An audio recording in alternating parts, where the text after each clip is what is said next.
Good afternoon, everyone, and welcome to Ranch Management Forum 2023. Before we begin, just a few housekeeping notes. If you have questions during the presentation, you may type them in the chat box or in the question box in the bottom right-hand side of the control panel, and we will be sure to answer them following each presentation. Our webinar is scheduled to take approximately 2 hours today. There is a detailed schedule posted in the chat. If we run out of time to answer questions after each presentation, we may have time at the end of the webinar, or the presenter will follow up after the webinar via email. A link to the recorded webinar will be sent out to registered participants and will be posted on our website, saskatchewan.ca/agriculture, within 24 hours following the live presentation. At the end of this session, you will be prompted to complete a short survey. Your feedback is important for planning future events. I'll now turn the webinar over to your facilitator for this session.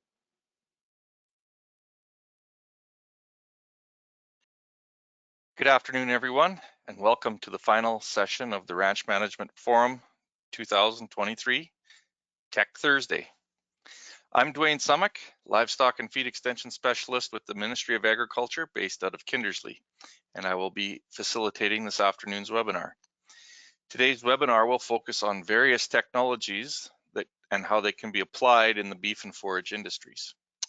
Our first presenter is Hilary Luczynski, an agri-environmental specialist with the Ministry of Agriculture.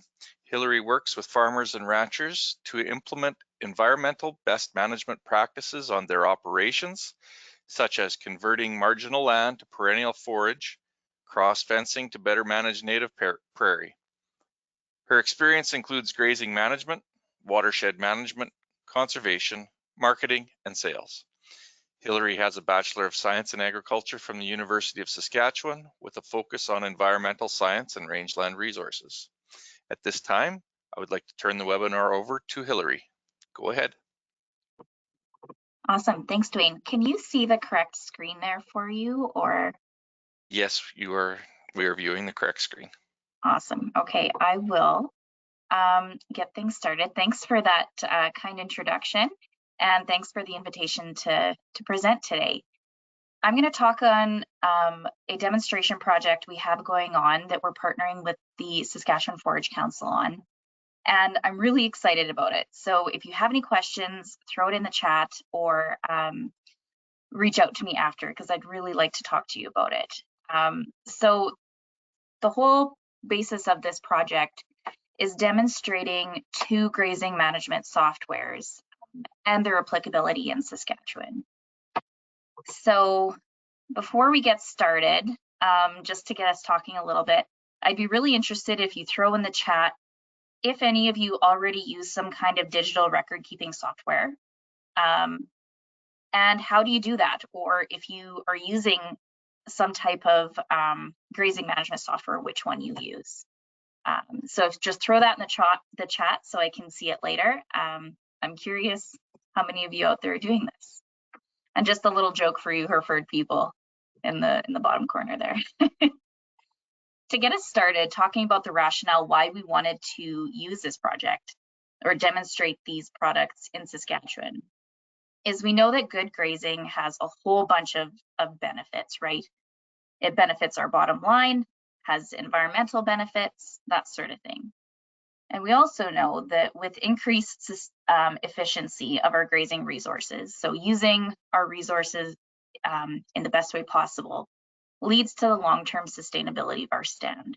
If we're not overgrazing or undergrazing, we have stands with good health, they're going to produce more for longer. In the grain industry, we're pretty good about narrowing in on that efficiency side.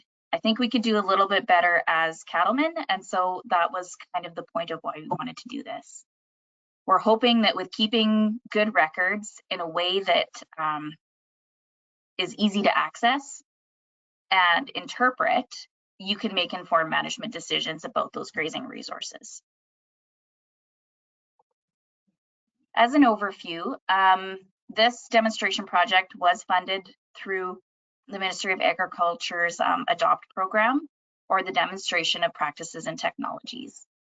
And like I was saying, the goal is to really showcase the ease of use and applicability of these two grazing management programs in a Saskatchewan setting.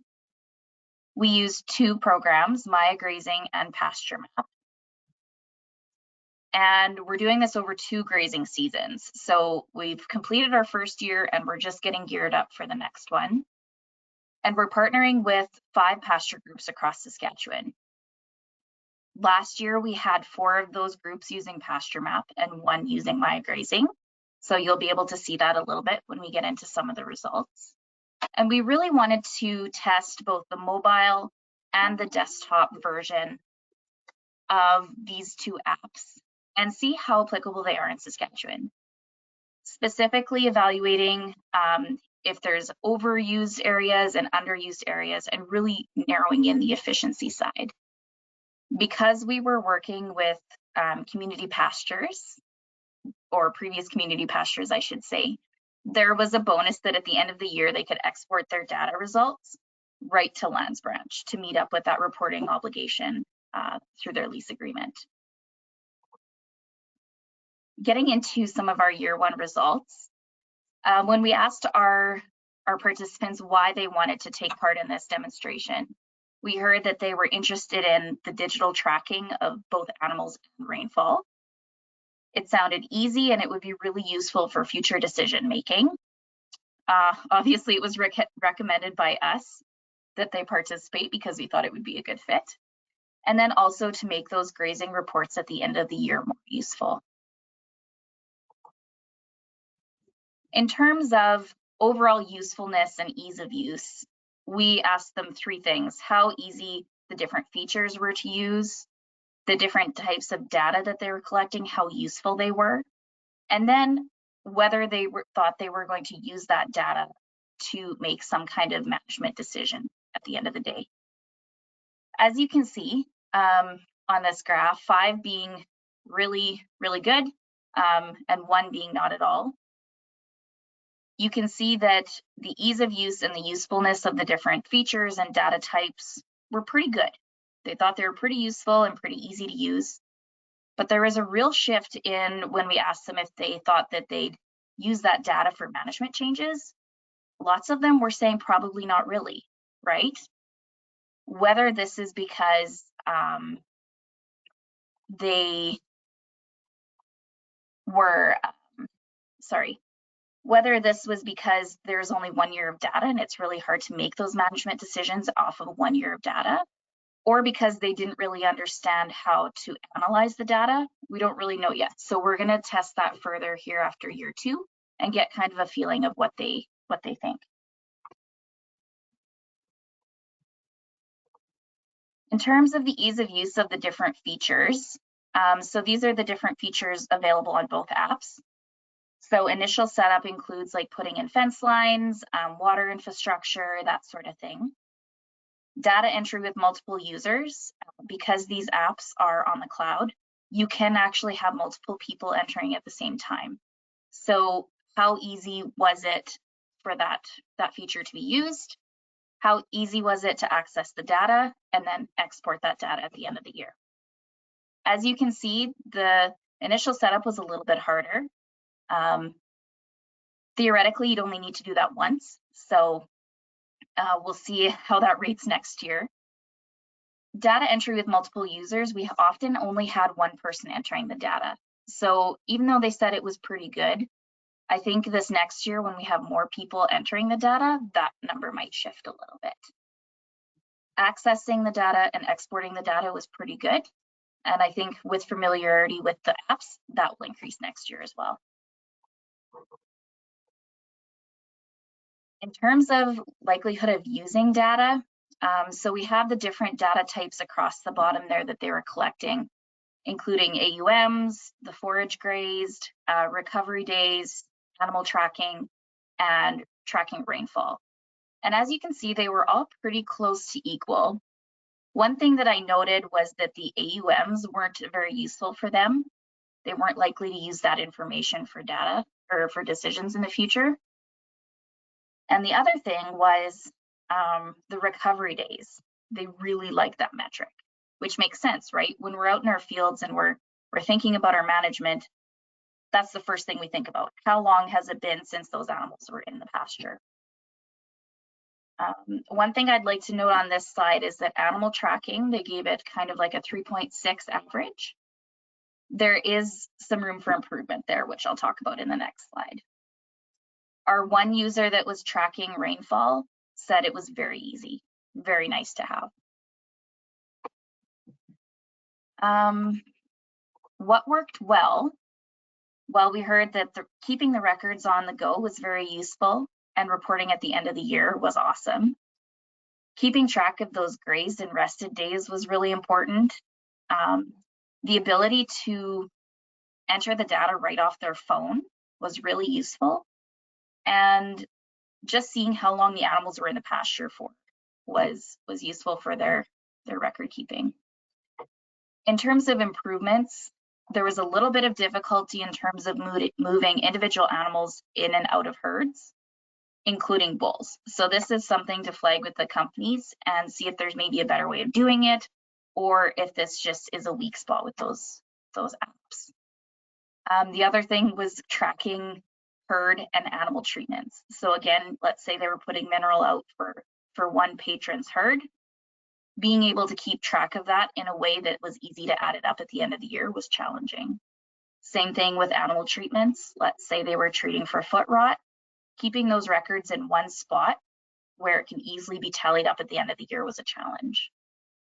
And then if they moved the herd and they forgot to enter it that day, going back in and backdating that movement was challenging. In terms of technical support, support from the service providers was really good. It was excellent or else they didn't need it because it was very intuitive. Same from the ministry. So that's always a good sign when you feel that people don't need a whole bunch of extra support, that it's intuitive. That means it's going to be more successful in the future. In terms of interpreting the data, we only had one person say that they were feeling very confident that they had a very good ability to interpret the data at the end of the day.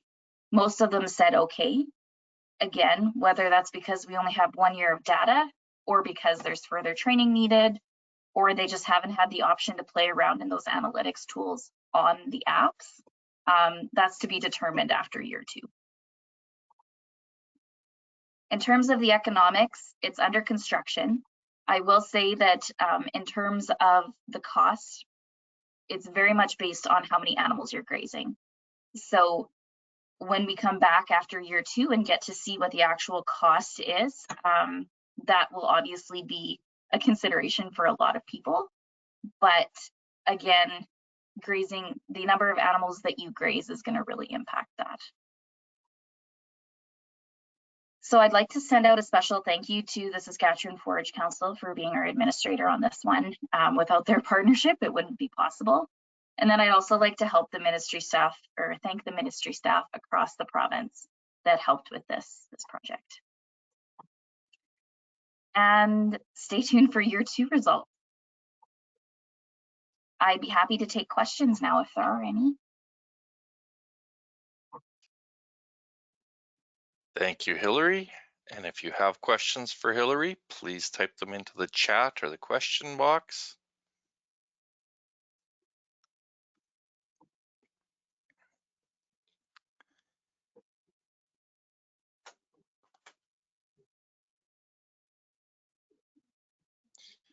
I'm not seeing any yet.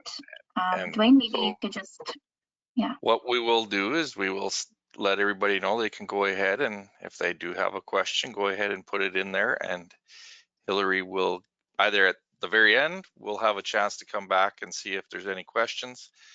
And if otherwise, Hillary will go ahead and respond via email. So thank you very much. At this time, we will move to our next presentation, which is using technology to monitor your water sources with Alicia Sapatic.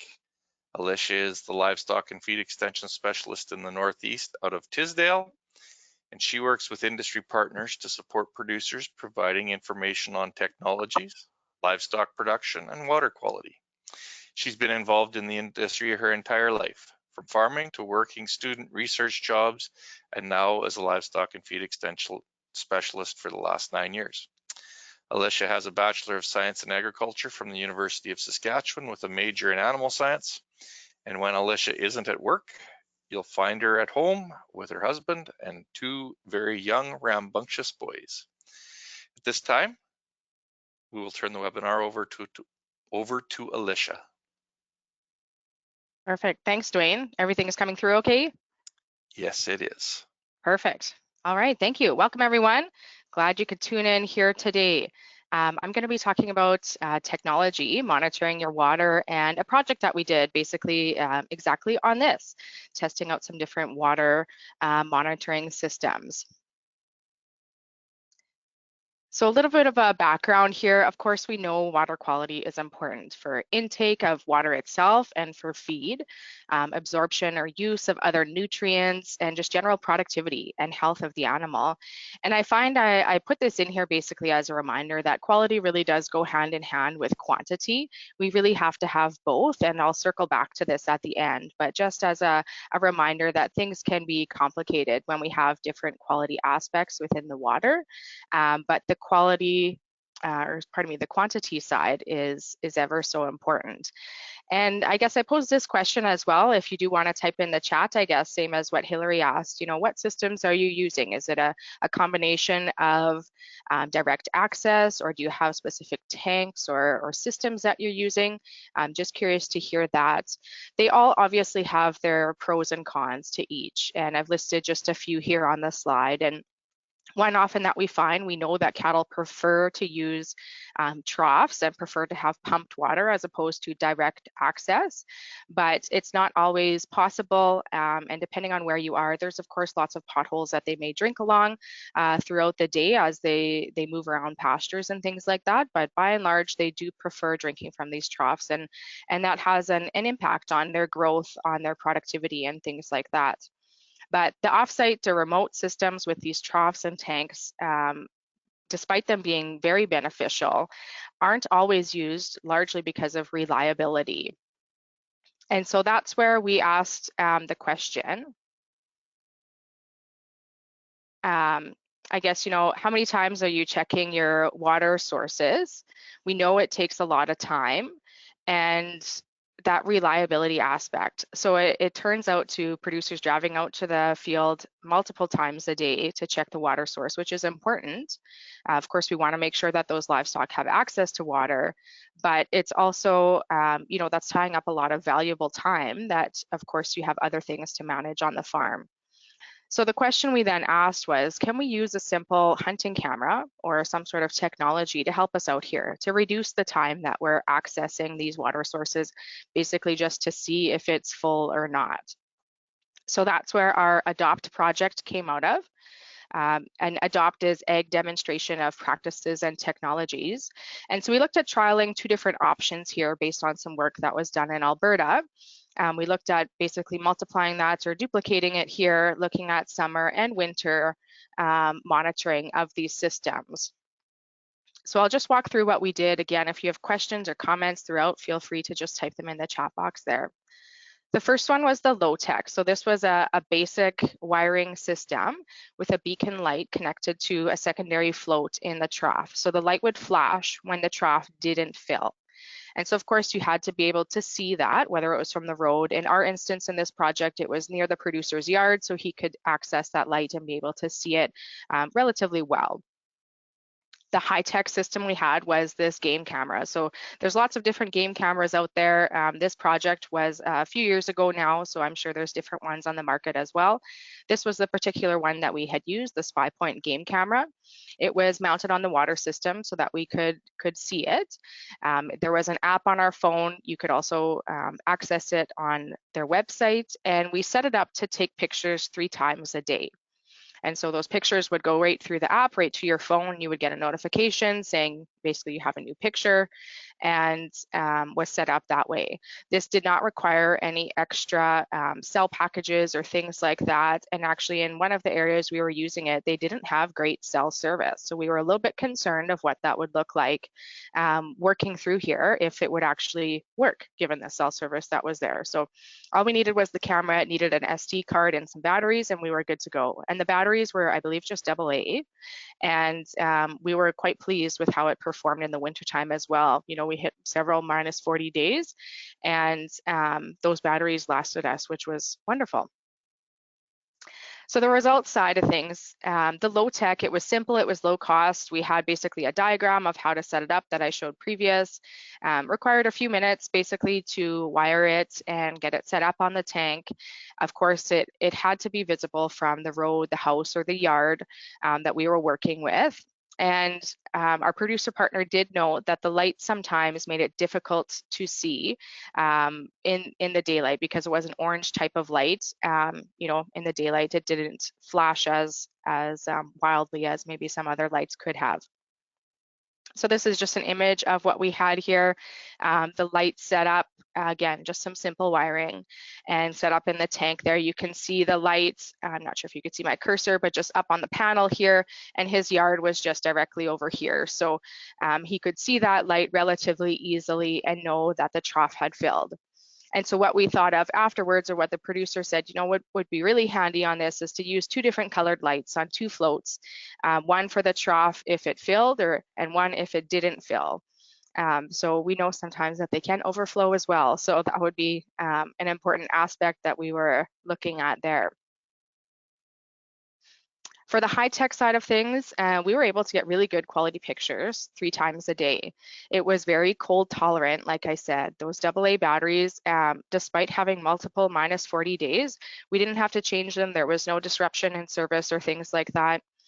It does require cell coverage, and like I mentioned, the area that we had it in didn't have great coverage for cell phone, but we did not need the booster.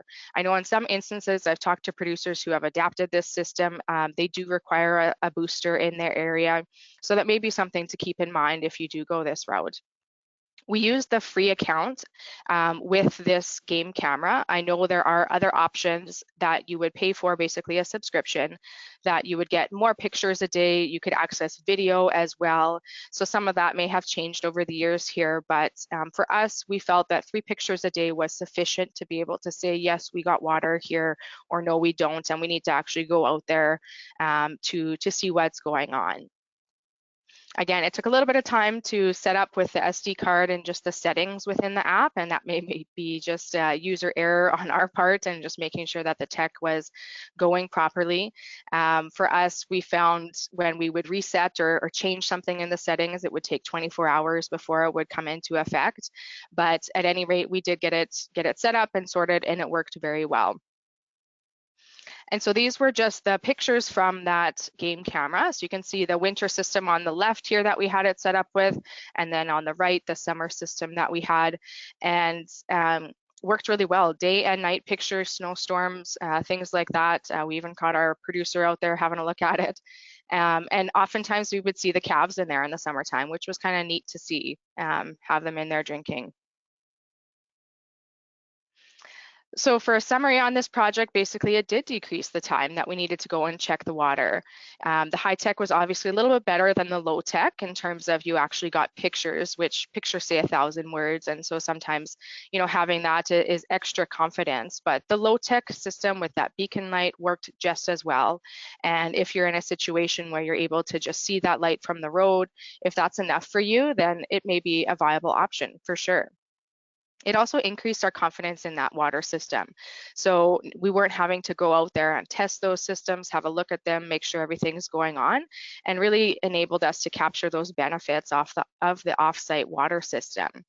So that's not to discredit the importance of going out to your pasture or to your winter herd and checking on the cattle as well. We know that's important for a multitude of other things. But for the purposes of the water system itself, it saved us time in doing that. And that was really what we were trying to achieve here, which was great.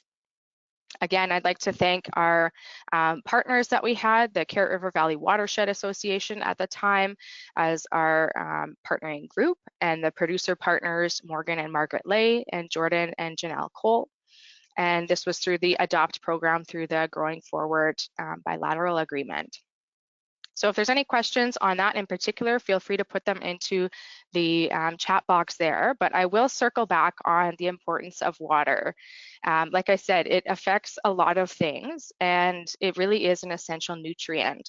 So water intake can be affected by environment and availability, animal factors, the quality, those types of things, access as well, like we talked about in terms of free access or direct access to a dugout or a surface body versus a trough and things like that. And in some cases, you have to have multiple troughs so that the herd can come in and drink at that time. I like to have this mineral interactions web to circle back saying that it can be really complicated depending on what you have. And just because you have one parameter in your water doesn't necessarily mean that you know, you have it all figured out by changing something. They do interact, and so it's important to know the whole story there. There's lots of different parameters to look at as well, and I mentioned a few here. And the reason I bring this up in this technology talk here today is basically that we're here to help as well in terms of not just these projects, but utilizing different resources that we have. So this basically is a technology itself. We use conductivity meters in our office as a screening tool for water samples for livestock producers who have a premises identification number in Saskatchewan. So whether it's a new source or something that's problematic, we can work with you to help diagnose, I guess, what may be going on in that water source, whether it's through that screening tool or sending through to the Roy Romano Provincial Lab in Regina. We have a great relationship with them that we very much appreciate, and just showing an example test result here that we get from them. So this really is water quality technology. Like I said, you know, there's different handheld meters here, and I have a few in the middle of the screen. The larger one in the back is the one that we use here in our offices, but there are smaller handheld ones. And I would just caution, if you do want to utilize these tools, just make sure that they're accurate, testing them with a lab analysis to confirm the accuracy of that tool that you're using or that technology, because sometimes they aren't as accurate as we hope they would be, and giving you, you know, false hope sometimes, or scaring you when it doesn't need to be a scary situation. So these products, conductivity, we can use to estimate sulfates, which is a large concern in many livestock water sources. And not that that is the total picture. That's why we are able to work with our lab here if we do have other concerns, but importance of just using that technology as well to monitor your water for the quality aspect. So just a few key messages here, I guess. Just measure what you have in terms of water quality, mitigating any problems, and working with us as you need assistance there. And of course, monitoring that quality with the technology if you can, if you have access to that and are looking to maybe help utilize those systems and utilize your time in a more efficient manner on your operation.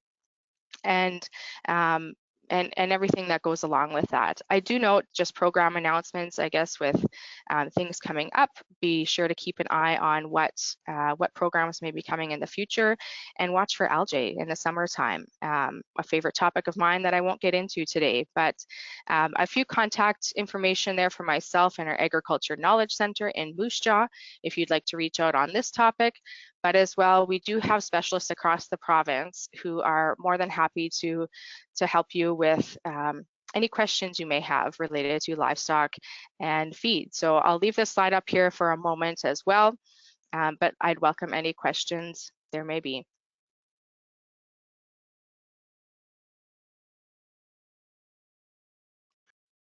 Thank you very much for your presentation, Alicia. And we'll give them a few minutes or a few seconds here to add questions to the question box or the chat box. At this time, we're not seeing any.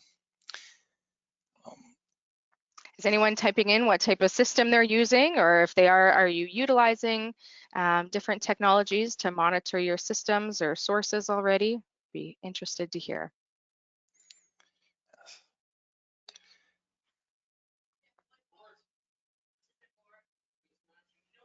Well, I'll leave my contact info up here for another moment longer. If you do want to chat more about it, feel free to reach out. Thank you. And if questions do get forwarded later here, we will get them forwarded to Alicia and she will respond to you via email. We will move on to our third presentation for this afternoon. It is Taylor Leonard with first bringing us a presentation on virtual fencing. As a range management extension specialist, Taylor is a source of information for producers in the agriculture industry on forage selection, establishment, rejuvenation, and grazing management. Taylor grew up on a grain farm just outside of Tisdale and has experience working in pastures, managing land, and has a Bachelor of Science in Agriculture from the University of Saskatchewan focused on animal science. Taylor is excited to help producers make the most of their grasslands. At this time, I will turn the webinar over to Taylor. Go ahead. Awesome. Thanks, Dwayne, for the introduction. Happy to be here today and talk to everybody about the exciting world of virtual fencing.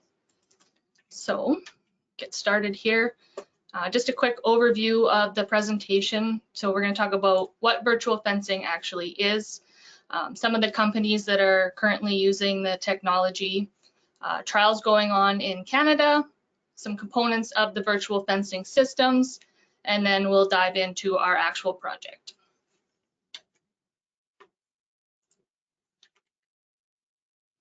So what is virtual fencing? Well, virtual fencing is a GPS-enabled strategy to replace physical fences for a variety of different uses. So it uses an audio cue to alert the cattle of the upcoming virtual fence line. And then if the cows continue on past that line, they'll get a mild shock. And they're designed to be a one-way system. So that way, if the cow goes through the fence and gets that shock, when it goes to turn around and come back in, it's not going to get a shock when it's coming back to where it's supposed to be. So here are a few of the companies that are currently trying out the virtual fence technology. So we have eShepherd, which is owned by Gallagher Fencing, and they are based out of Australia. They haven't commercially launched yet, but they're nearing there. No Fence is a company out of Norway, and they are doing trials currently with cattle and sheep. They haven't commercially launched yet either. And third, in the bottom left-hand corner there, we have Corel Technologies, which is a startup company in Nebraska, actually. And they haven't commercially launched yet, but they are talking about doing a possible subscription base where it's $12 per cow per month type thing. And finally, we have the Vent system. They are based out of California, and they actually did commercially launch back in 2021.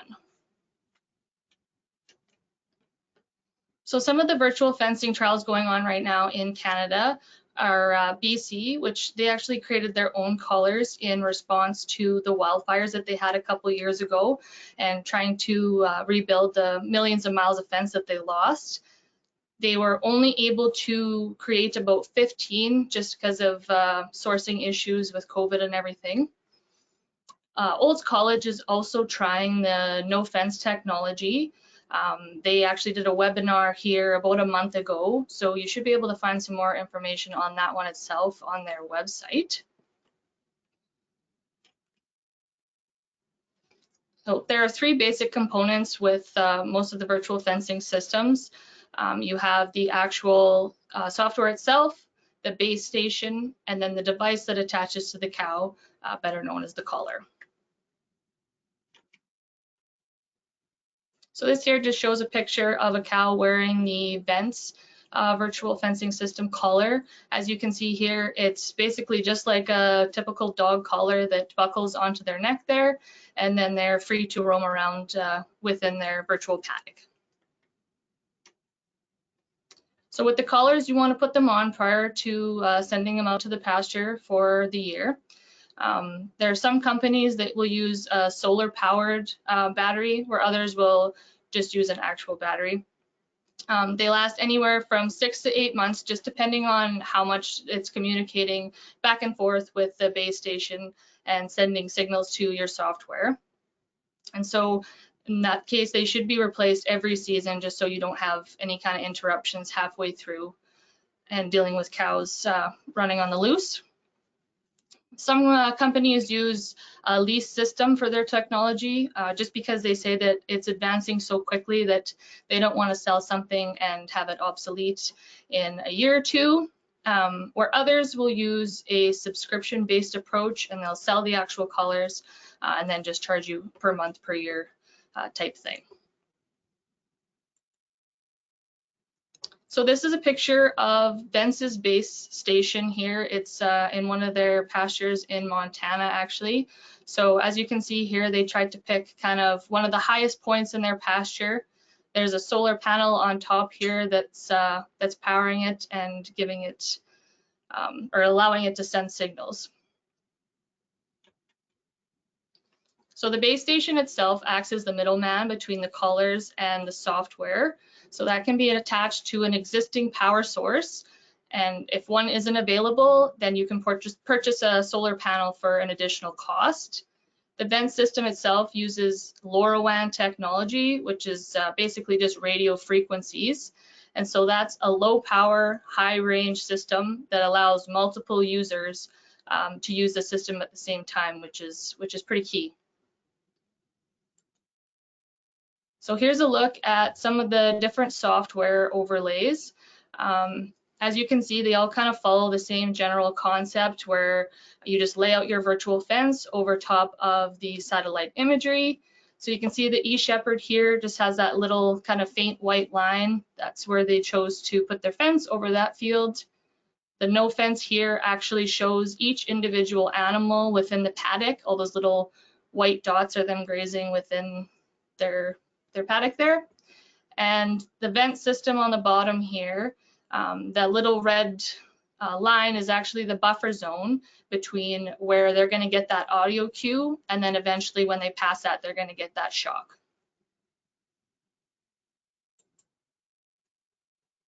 So the software itself is available on your phone, tablet, or computer. So all you need is an internet connection to set up or alter your virtual fences. So ideally you could be sitting on a beach in Mexico and moving your cows around. They all use satellite imagery in order to make fencing as accurate as possible. If you need to kind of go around any certain areas and keep them out or push them into a certain area as well. So here's just showing phone here is your software, your technology, passing that signal on to the base station, which then relays that message to the cow's collar, and then vice versa, where that cow collar is going to interact with the base station and send that signal back to the software so you can get any kind of updates that you need there. So as you probably could have guessed, the company that we are set to work with is BETSY, Virtual Fencing Systems, and they currently, or they recently, I guess I should say, sold to Merck Animal Health. So they're going through some changes there and a little bit of rollover. And we're also working on this project with the Saskatchewan Stock Growers Association. So why the BETSY system? Well, our producers originally came to us wanting to use this system, so that was kind of first and foremost. Like I said, they are based out of California, so it's kind of closer to home. They're already working with large ranches in Montana, South Dakota, Texas, and then a few in Australia. And they offer the only commercially available virtual fence product right now in the US. So our project was originally supposed to start in 2022, but we had a little bit of issues with sourcing some of the products and then shipping as well. And so we're really hoping to get started here in June of this year, if all things go well with the new company shift and everything. And like I mentioned, we're working with the Saskatchewan Stock Growers Association on this project, so thanks to them. And we are working with producers in Northwest Sask that have a forested pasture. So what we're wanting to test with this here is, of course, the resiliency of the collars and how those are going to stand up in the heavily forested area up there in the northwest. Again, with the signal reliability, is it going to be able to reach all those collars when they're deep in the bush? Is it user friendly? Can anyone go on there and, you know, move cattle around, set up paddocks, or are we constantly having to contact IT? And what it's most likely going to come down to is the economics of the system and whether it's worth the cost. So this is just a little snapshot here of the producers' part of their pasture. As you can see here on the east side, there's quite a bit of heavy forest. We've got some lakes, sloughs, bush, you name it. It's really going to put these collars to the test and see if it can stand up here in Saskatchewan. So essentially, you could just set up your virtual fence over top of any areas here. You might want to keep them out of this lake area here, like I said, on the right side. You can push them into some of those forested areas and really try and graze every single acre that you have in your pasture. Some other potential uses for this technology, of course, you have your automatic movement. You could get into some targeted grazing if you've got noxious weeds, or for some brush control to try and hit some of those species early on before they grow up and start spreading. Exclusion fencing, keeping them out of any water bodies, or even if you had a recent fire, you can keep them out of that area for a couple of years and allow that grass some rest and to grow back up before the cows come in and hit it hard. Evenly distributing your cattle across your pasture, keeping them off of maybe some of the hilltops that have been overgrazed and pushing them down into the lower areas with less, or some of the less desirable species. Round up and take out. So potentially, you know, later in the fall when you're thinking about bringing them home, you can slowly start moving those virtual fences back towards your home base, and you can quickly kind of just load them up on the truck and head home. And crop salvaging as well, if that's something that you're wanting to do. So how to train your dragon or cattle, whatever you're wanting to put out in these fields. So training the cattle can take anywhere from 2 days to a week. So you want to start off with the collar cattle in a small paddock and then placing that virtual fence on top of the actual existing fence there. And then they'll begin to associate those audio cues with the virtual fence edge. It will most likely only take a few shocks for them to actually catch on to the system. And then once they're adjusted to the technology, they can go out to the larger pastures and graze on their own. So like I said, it's most likely going to come down to the economics of the system. So the costs are listed here. We've got about $35 US for the collars, which is about 47 Canadian. We'll factor in the batteries as well, which is about $10. You've got $10,000 US for your base station, which is about 13,000 Canadian. And then if you don't have an existing power source there, you can purchase an additional solar panel for 3,000 US or about 4,000 Canadian. So some of the potential benefits to kind of outweigh these costs here are, of course, your reduced cross fencing. So the initial construction of it, especially in those forested pastures, having to, you know, get a cat out there and clear the bush, and it's a big initial cost. And then of course the maintenance too of keeping those trees and whatnot off of the wire as you move on. Reduced labor. So the producers that we're working with right now actually are moving their cows 2 to 3 times a day. So that would save them a huge amount of time not having to go out there, like I said, that 2 or 3 times a day, and just setting up any kind of portable fencing or anything like that too. Species protection, like I said, you can keep out keep cattle out of any areas if there's a species at risk, or it's a nesting period, or keeping them out of lakes, you name it. Noxious weed eradication, like I said, hitting those at a certain time and keeping that seed bank down. And then easier wildlife movement. So as far as on the rancher side, not having to follow the wildlife around and pick up fences after them. And then on their side as well, them not getting tangled up and just kind of being able to move through the pasture and with ease and move on.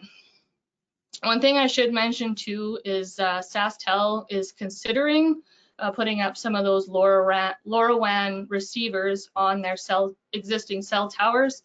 And if that does happen, then that would actually get rid of the need for the base station and that solar panel cost. So that's potentially some huge savings there for everyone considering this system. So that's all I had. Does anyone have any questions?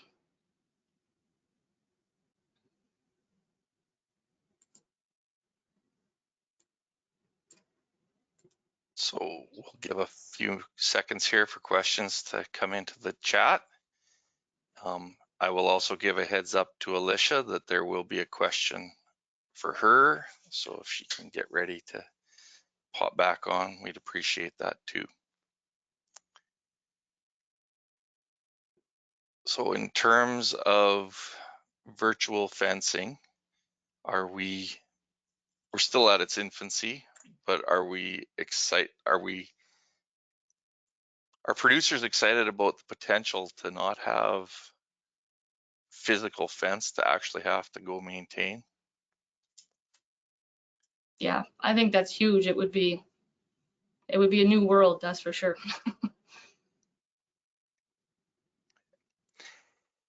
While we wait for questions for Taylor, we'll go ahead and ask the question that was posed for Alicia. So the question that came in was, are you seeing water quality issues province-wide? Sure, thanks, Dwayne.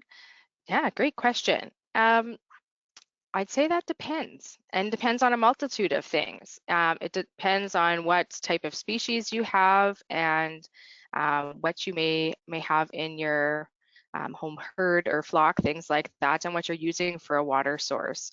So over the last number of years, we've been testing water with our livestock clients, and you know, things like sulfates are always a major concern, and there have been some serious problematic water sources throughout the province.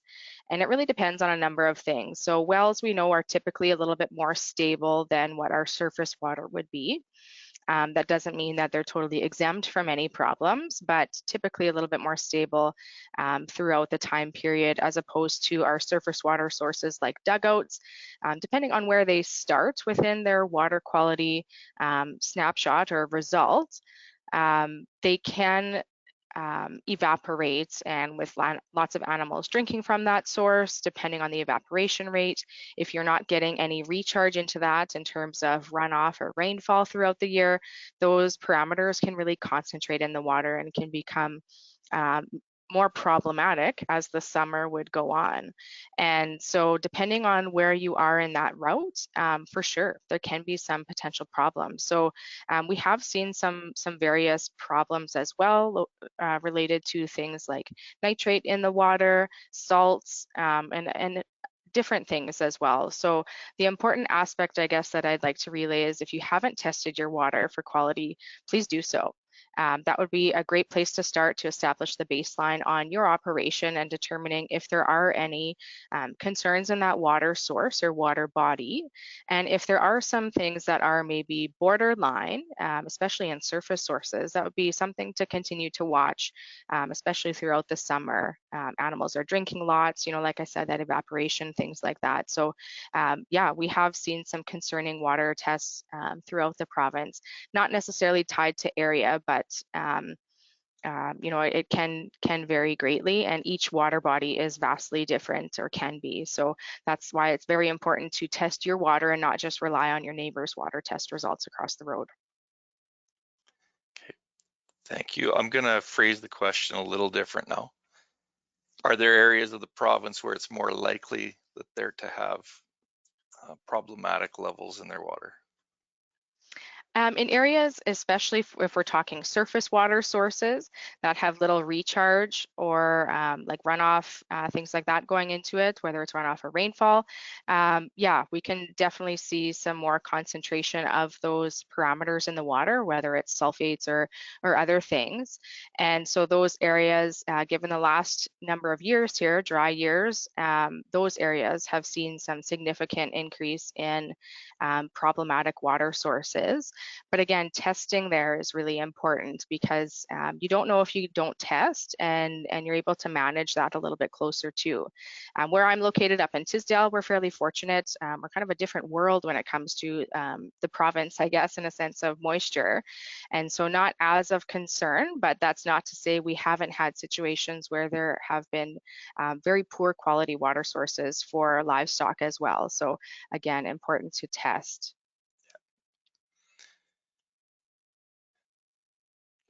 Thanks, Alicia. You're I'm welcome. not seeing any additional questions for Alicia or for Taylor. And so at this point, we will move on to our final presentation of the afternoon. Dwayne, I'll Yep. just interrupt you because there are a number of questions there. Where are So I'm they, not Paul? sure why they're not showing up for you. So I can go through them if you can't see them there. I'm One of not the seeing them. Yep. Okay, there's a question for Taylor. Do you find that some cows are harder to train than others? Yeah, okay, so that's a good question. We haven't actually got a chance to start our project yet and test any of that. But kind of what I've read and heard is that, yes, certain cows do catch on quicker than others. Some, it'll only take a couple days, and others it may take up to 2 weeks, but that's kind of what's been the maximum. There's another question here too. In the trials, does every animal have to have a collar?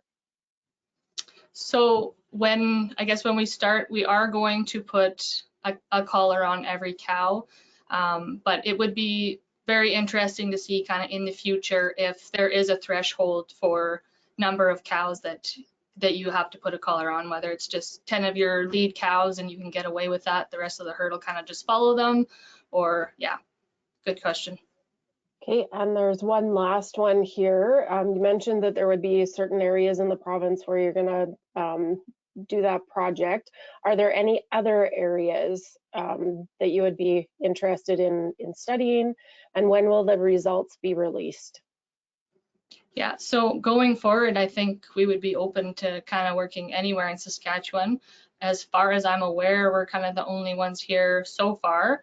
I guess that could change in an instant, but we are hoping, I think this is a 2-year project here, so we'll get our results out as quickly as we can.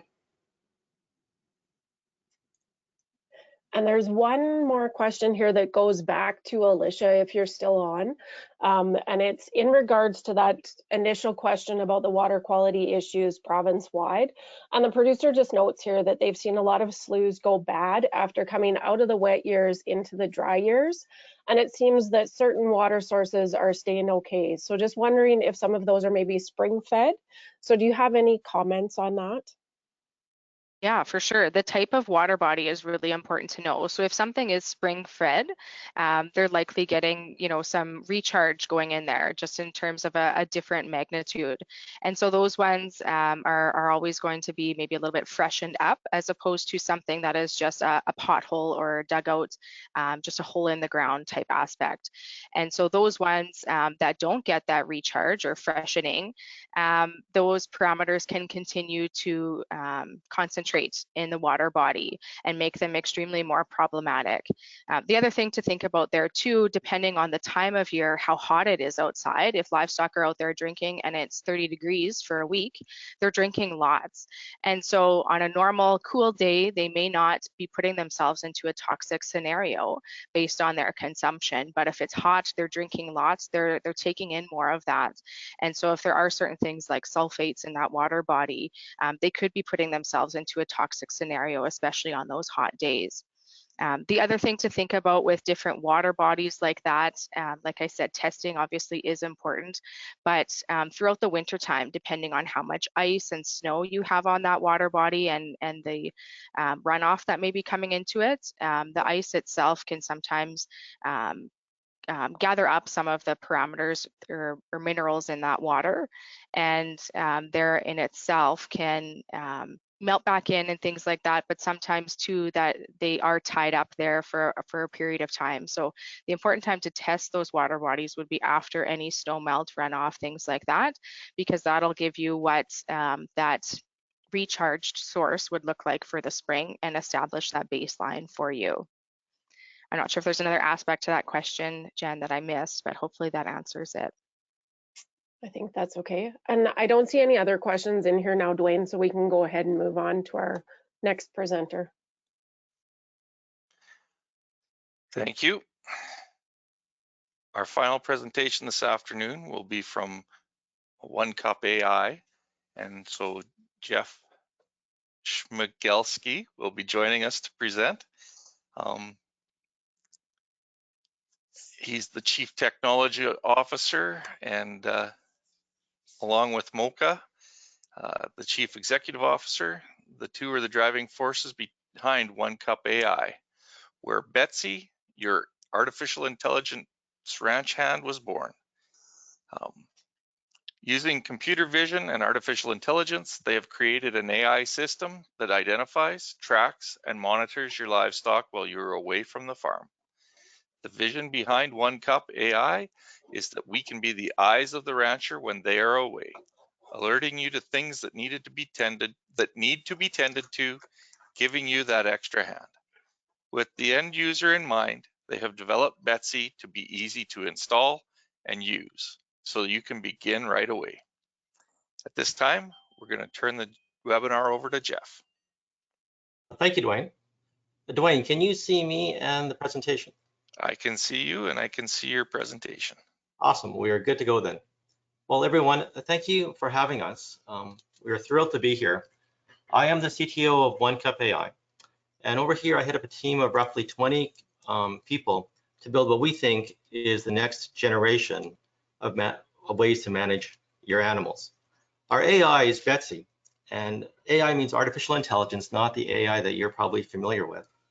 And using artificial intelligence, we do aim to be the eyes of the rancher when the rancher is away, and much, much more. BETSY stands for Bovine Expert Tracking and Surveillance. And what she does is effectively take the intelligence of a rancher. She takes what a human can do, and she puts it and combines that with a camera. And with that, she gives intelligence to a camera to watch over animals and to see what they're doing and things that might be going sideways. And BETSY is currently running in production right now in Saskatchewan, Alberta, and other provinces across the country, and in several locations in the United States. With that, let me dive into it. The idea behind One Cup is simply this, is you want to manage your herd over a cup of coffee. And the problem that we are trying to solve as a company comes down to the lack of human beings.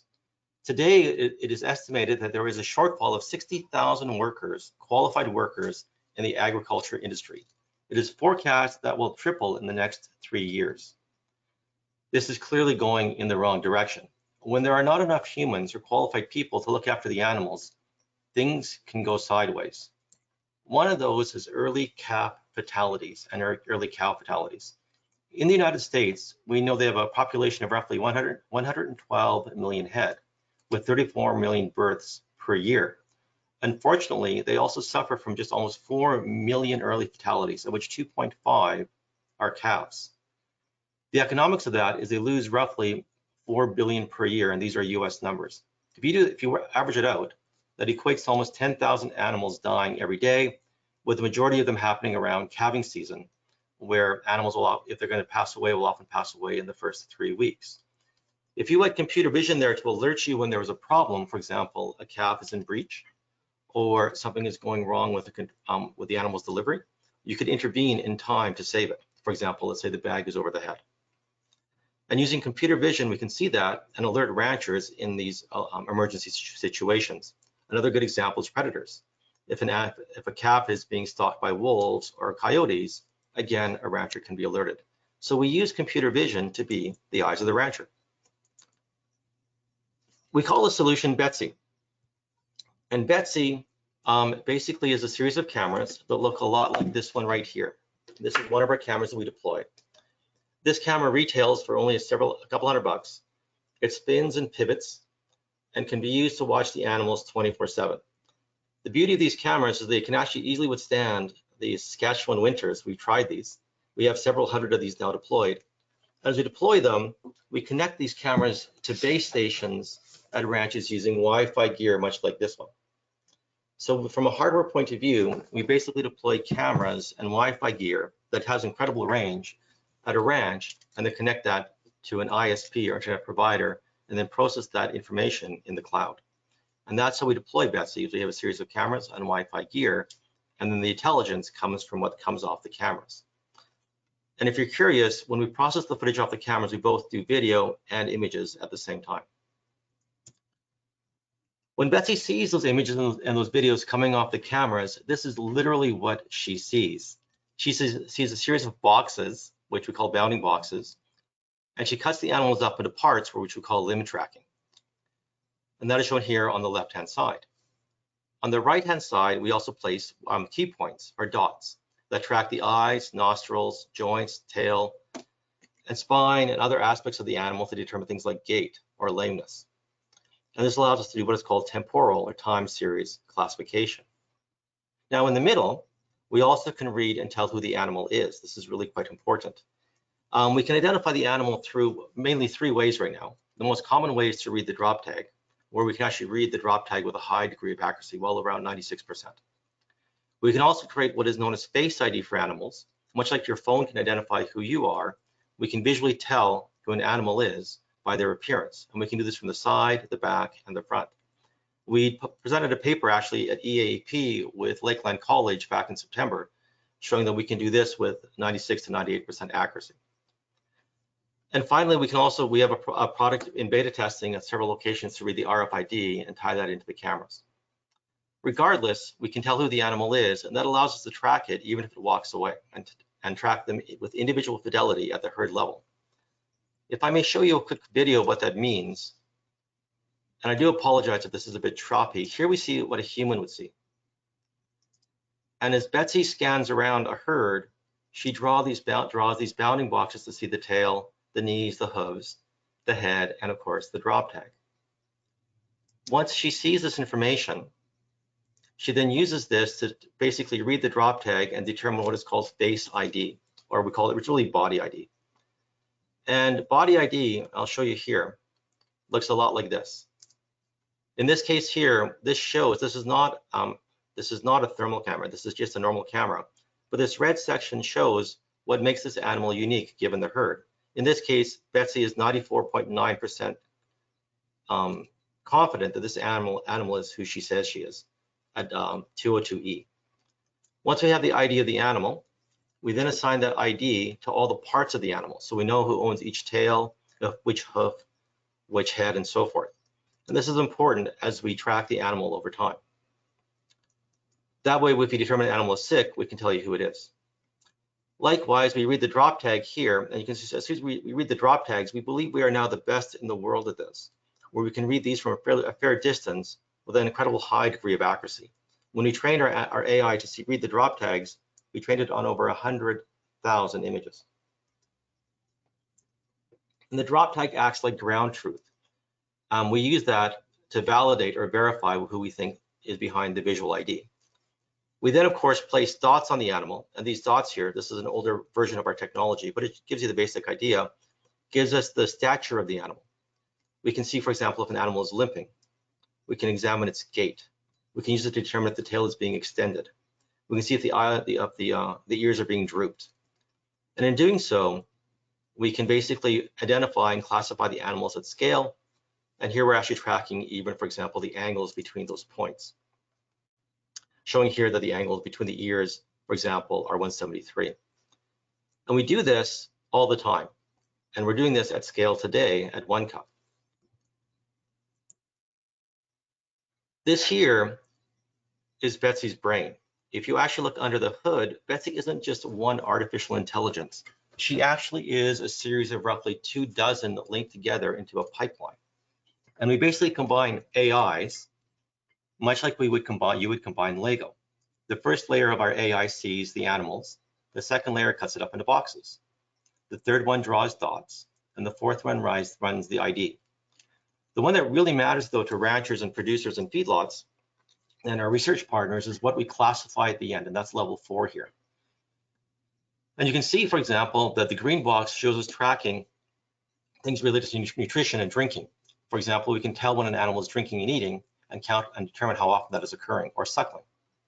In the case of calving, we track the contractions, how long they are and how far apart they are.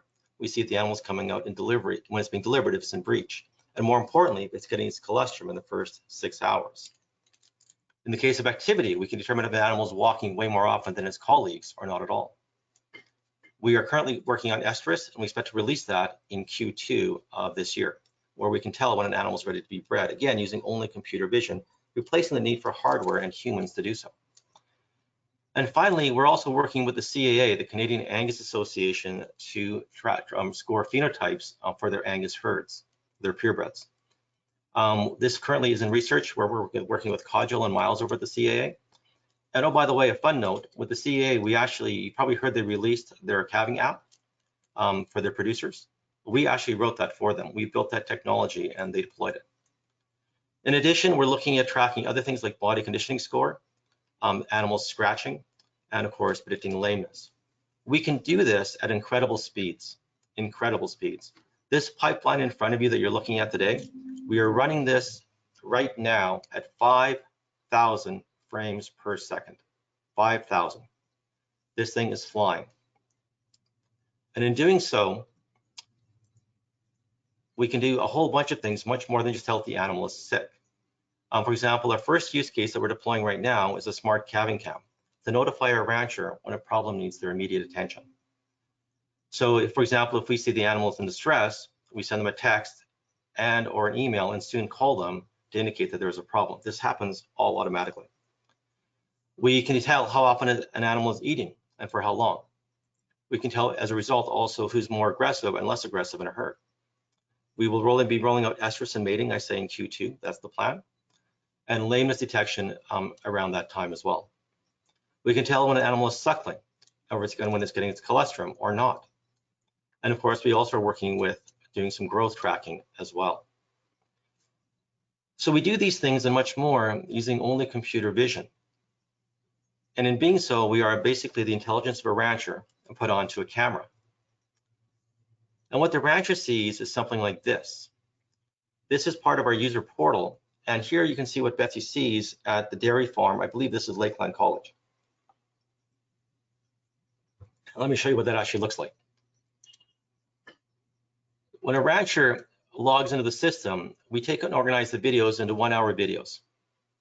The rancher then can visualize and see exactly what Betsy sees. She can see the key points, the body parts, the bounding boxes, and the various classifications that we do. And we also, of course, index where every animal is in all the videos that we collect, and also all the images. And in doing so, a rancher can easily find all the footage about one animal.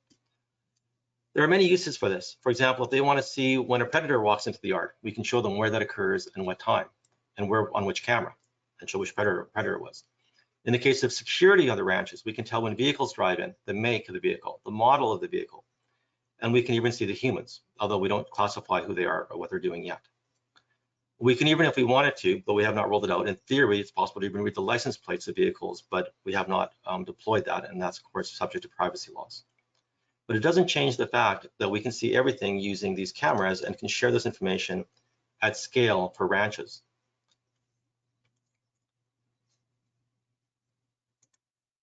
Once the rancher has that information, they can use it to optimize their herd. Today, we're not just a startup. We are actually deployed at over 100 locations across Canada and have deployed well over 600 cameras. We are now also one of the biggest collection of animal data for visualization in the world for video. We've collected over 500,000 hours or 1.1 petabytes. And we have that stored in the cloud right now.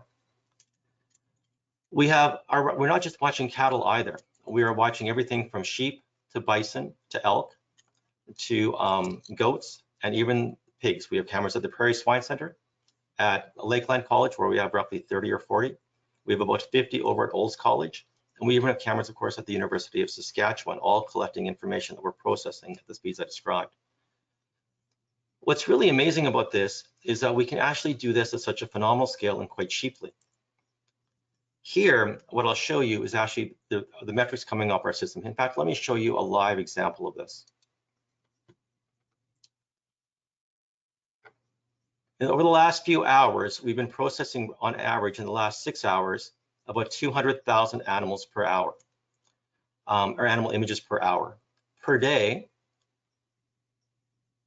we are processing typically around 7 million animal images per day, 7 million, which means that we're seeing roughly pulling off, as we see each one of these images, we pull off roughly 100 pieces of data. So if you do the math, we are generating approximately 500 million data points on animals across Canada today, every 24 hours, 500 million. And we put this into giant databases that we can analyze what's going on.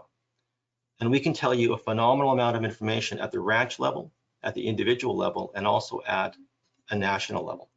For example, if you wanted to know how active animals are given how hot it is, we can tell you that.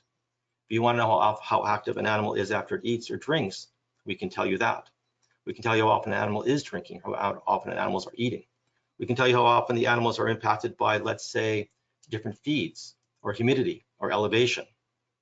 We can look that up and generate those queries literally in seconds if we chose to at any one of the levels that I described. And in doing so, we can answer huge questions regarding anything about animals. For example, is an Angus more efficient perhaps than another breed? Or is a certain score of a hoof more useful than another score? And in doing so, we have created what amounts to is a huge data system. And this goes very well with combining with things like activity at watering holes or activity, for example, at feeding stations or mineral blocks. We can also combine this information with things that we track and stuff for ranches at the, how often what an animal does after it's been treated with a vaccine. And as we do this, this information is very useful to the ranchers. And we're scaling this up quickly. Today, we deploy this technology for roughly $40 per month per camera. The rancher will spend and buy the hardware, which ranges anywhere from $1,000 to even $1,500, sometimes $2,000 if they buy a lot. And they pay effectively $40 Canadian per month per camera. We know across the country in Canada, there are roughly 65,000 ranches. And these ranches, 80% of them have less than 125 animals. If you look at the logistics, it's simply impossible for one rancher to look after all their animals, because quite often those ranchers have part-time jobs off-site. So we are the eyes of the rancher when the rancher is away. The addressable market for this is huge. There are 1.5 billion cattle around the world, 1.2 billion sheep, and about 1 billion swine and another billion goats. There are more animals under human care than there are animals. In addition, there are another 20 billion chickens and another untold amounts of fish. There's also 1 billion cats and dogs. We think the TAM for the market of this is roughly 20 billion. And One Cup, we think, is one of the biggest players in the space today. If you're wondering why we can do this now when this wasn't done before, one of the big reasons is internet connectivity at the ranches. Technologies like SpaceX, which are launching 5 satellites every 24 hours, every day on their reusable rockets, is bringing broadband internet, high-speed internet to the ranches. As they do so, it makes it us very cost-effective to deploy this technology to the ranches and at scale. And as Starlink is going to the new Starships, they won't be launching just 5 satellites per day. We expect that to increase by roughly 4-fold in the next 2 years. Either way, it increases the network capacity at a ranch by roughly 10x for a similar price point. And a lot of our customers that are using this simply love SpaceX. We think BETSY is the killer application for Starlink as we scale up across the world. In closing, my name is Jeffrey Schmigelski. I am the CTO of One Cup AI. I'm known for creating several very successful companies. My wife, Mocha, is the CEO. And many of you probably know Keith and Connie Day. They're also our co-founders. Keith, of course, is the chair of the Saskatchewan Cattlemen Association. And many of our investors are actually ranchers. In fact, almost half of our investors at OneCup are ranchers that have come from Saskatchewan and Alberta. The very people that have invested in OneCup are the very people that want to see this technology deployed and buy it to put it on their ranch. We are also backed by Connexus and are joining their cultivator program in Saskatchewan at the end of this month. And this morning it was announced that we are also one of the finalists for the big contest to be held also in Regina for Startup TNT. We're in the top 5. With that, I'd like to quickly go on to some other aspects of the system just to give you some idea of what we're doing. We also are working on other species. We're not just doing horse cattle. We have this working for horses already. In fact, we have this working for almost every 4-legged species. Here we have, of course, horses with key points. I'll stop because I see the video is jerky. We have it working obviously for dairy cattle. And it works very well for dairy cattle. We are doing, we have this working for dairy cattle in different environments quite easily. We have this working on sheep.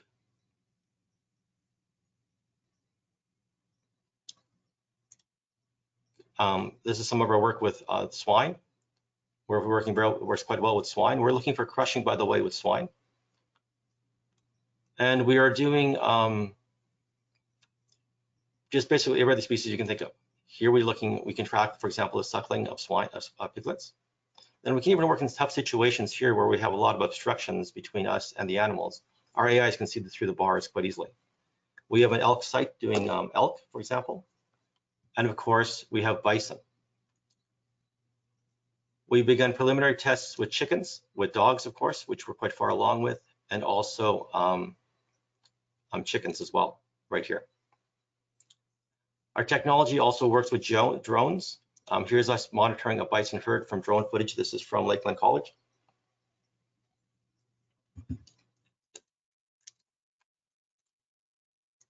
And we are doing, we're also working with the CA, the Canadian Angus Association, to score phenotypes. This is an example of this working. As you can see here, we can score the phenotype, score the hooves of the animals. This is currently in research mode right now, where we can actually score the hooves of the animals on a scale of 1 to 9, and the claws and the udders and the teats. The power of this approach is it removes the human bias from the equation. And unlike the human approach, which only does it a couple of times per year, we can do this easily several times per minute if we chose. And we are looking at scoring phenotypes throughout the animal's life. We think this is very useful for effectively optimizing the genetic program, not only at the herd level or the breed level, but even at the national level. And that has huge implications, of course. We also read the drop tags. Some people will wonder how often we can read the drop tags and what level of accuracy we can do that. Here we show that we can read them quite accurate. Depending on what cutoff confidence we use, we can read them with up to 99% accuracy. And of course, that serves as ground truth. And if you're curious, this is how the face ID works and the body ID works. This is working on red Angus. These color sections show where the animal actually is being used to ID it. In this case, the cowlick gives the animal away. It also works on black Angus with good light, but we must have good light for this to work. And we can tell who the ID of a black Angus cow is as well.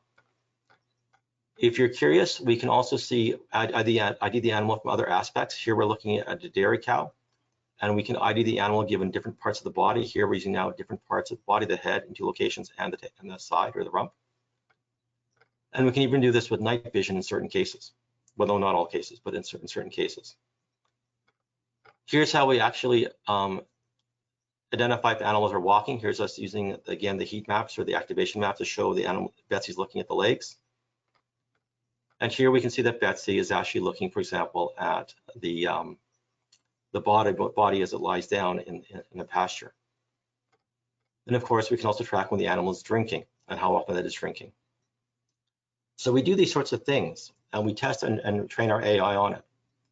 One of the things that you might find fascinating about our company is how fast we can do this. And I'll show you why that is. Just give me a second. You see, BETSY, when we train BETSY, we train these vision models. And what's interesting about it, and I do apologize, this is loading a lot of data, is it basically allows us, in this case here, we just downloaded 54,000 images from our database. Now what this BETSY is showing us here is she's basically showing where she sees a cow in every image across all the ranches that we look at. And one of the things that we do with this is use it to basically improve BETSY, and this is our work process. Every Monday of every week, we deploy new vision models onto the pipeline that runs at the speeds that I just described. BETSY then predicts roughly 100,000 images per 24 hours. My team of 20 people go through these images and check them. And as they check them, they see what BETSY is getting right and wrong. We can see here in this one here that BETSY missed this one cow. She misidentified it as a sheep. This is a mistake. We need to fix that. So what my team does is take this data, correct it for BETSY on Tuesday, Wednesday. We then retrain BETSY on Thursday, or fix the data set Thursday, Friday, train the model on the weekend, and deploy a new improved model the very next day, or the very next Monday. And in doing so, we can iterate over BETSY to help her see things as she needs to as we look across various cameras. So when BETSY misses details, and here she didn't miss any, we basically help her see things, and we train and iterate on our models every 7 days. This allows us to advance the AI incredibly quickly, and in doing so, optimize her for a number of conditions. This tight training loop and deployment loop enables us to very quickly iterate on BETSY's skills. So as we add new skills to her, we can quickly tell where she needs help. And here she's looking, for example, at animals in a dairy. Here she is looking at animals here, but she's missing the calf, for example, and we have to catch that. And this is how we improve BETSY on a very tight basis.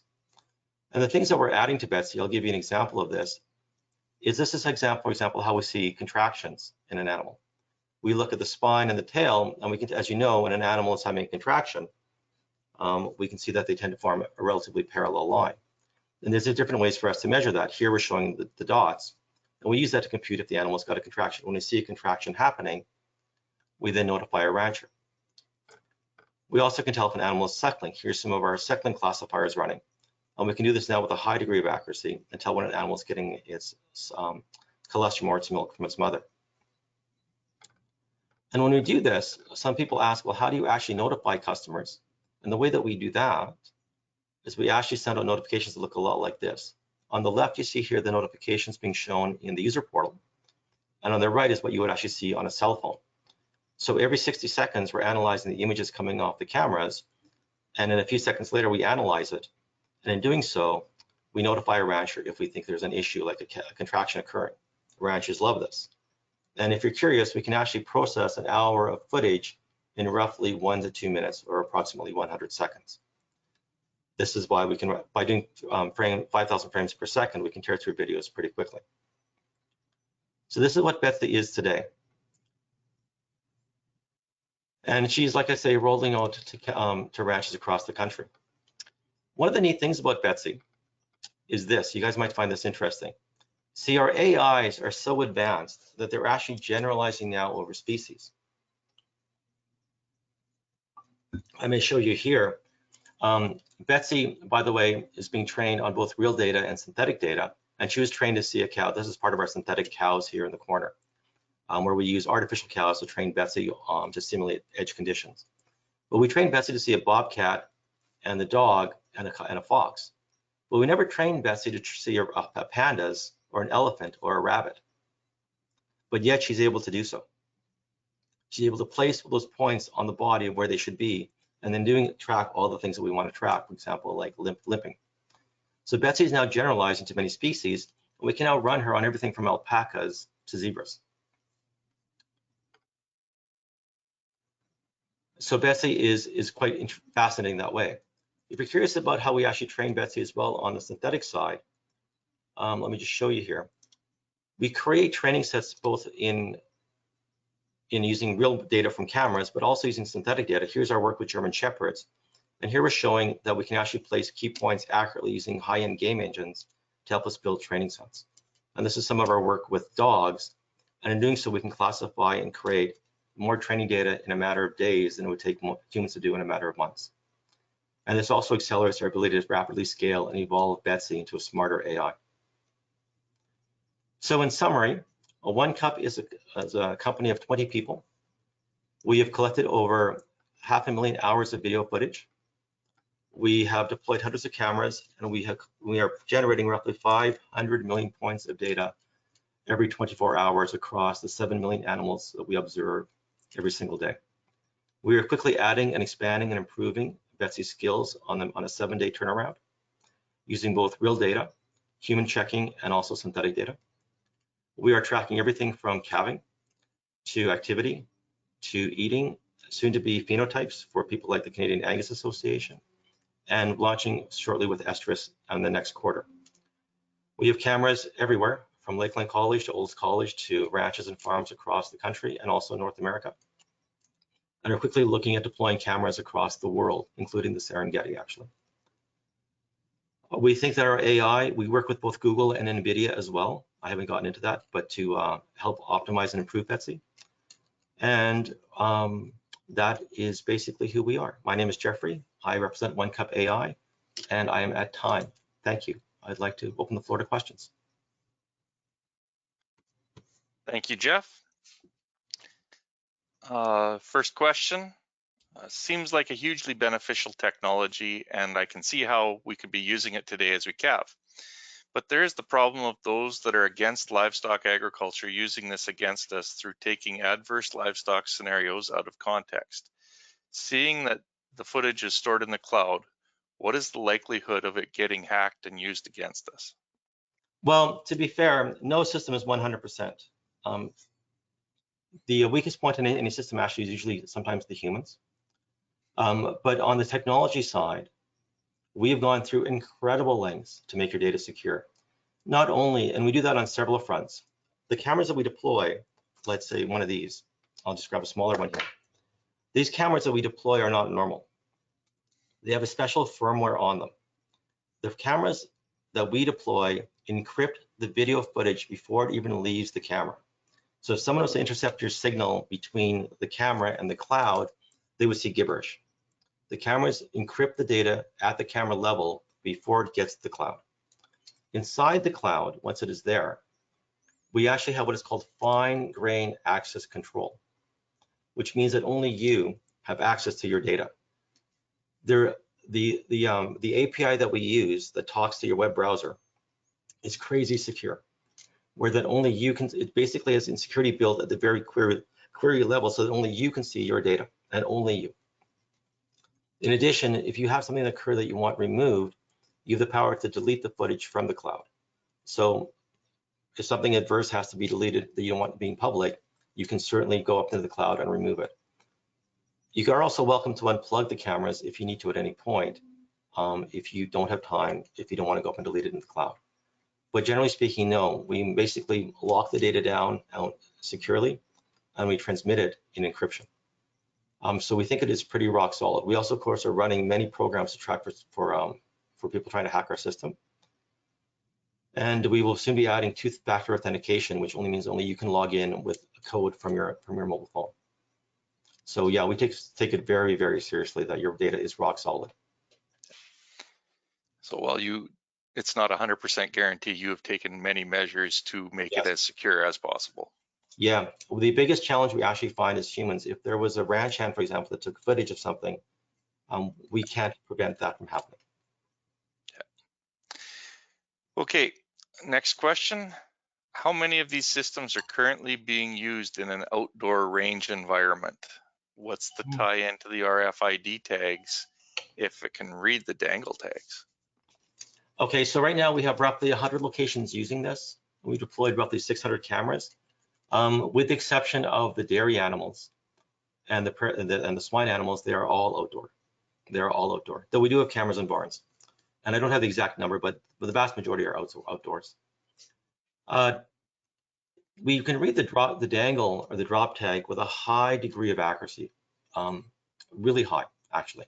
And I can give you the numbers if you want, and I could even show you the analytics that we do on this. But my team is constantly checking the results from the drop tags.